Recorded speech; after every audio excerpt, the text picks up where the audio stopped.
Vale, así pues, vamos a hacer lo mismo que antes, una circunferencia más chiquitita. Vamos a poner los centros, y vamos a buscar así aleatoriamente en puntos que tengan la misma potencia. Más o menos, más o menos. Esto es más o menos, para ver.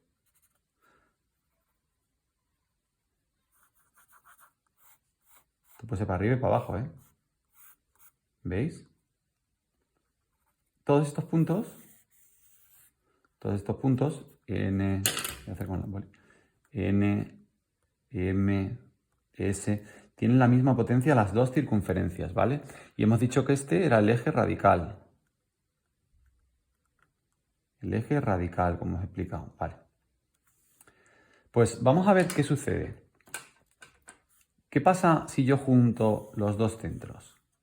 Que nos encontramos la primera peculiaridad, la primera relación entre el eje radical y las dos circunferencias, y es que el eje radical y la recta que une los dos centros hace un ángulo recto.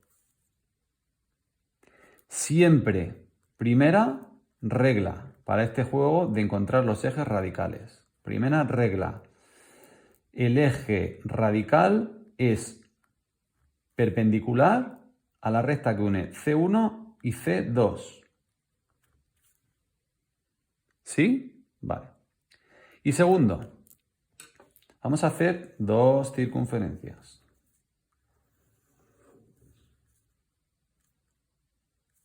Perdona, está aquí. Y vamos a hacer dos circunferencias que se corten. Y vamos a poner los dos puntos. Vamos a poner puntos que sabemos que más o menos tienen la misma potencia. ¿Veis?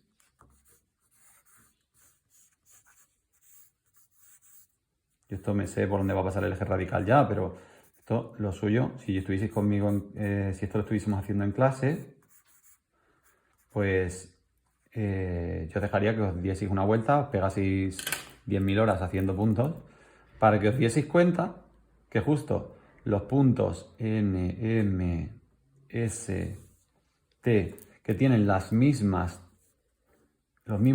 segmentos potencia, justamente cumplen una segunda propiedad, que es que pasan, ¿por dónde pasan?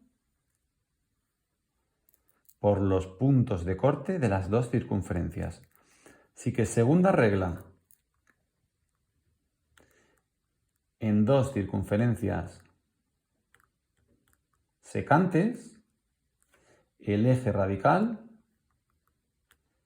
pasa por los puntos de corte. Así que si yo os digo que me hagáis el eje radical de dos circunferencias que son secantes, tan solo tenéis que unir los puntos de corte. Eje radical. ¿Y qué pasa si las circunferencias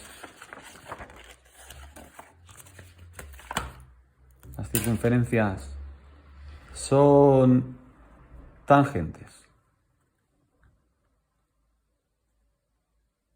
Bueno, pues me diréis, evidentemente, como quiero cumplir la segunda propiedad, el eje radical pasará por el punto de corte, que es el punto de tangencia. Pasará por ese punto. Pero, ¿y ahora con qué? ¿Con qué dirección? Con esa, con esa, con esa, con esa. Bueno, pues la primera propiedad nos dice que si unimos los centros de las dos circunferencias, el eje radical siempre será perpendicular. Así pues, si sabemos que el eje radical pasa por ese punto y que encima es perpendicular a esta recta, pues ya simplemente tenemos que trazarla de una manera muy fácil. Ahí. Acordaros, solo dos reglas. Una, perpendicular a los centros, a la recta que une los centros. Dos, pasa por los puntos de corte de las circunferencias. Y ahora, pregunta. ¿Cómo hago si tengo dos circunferencias que no se cortan?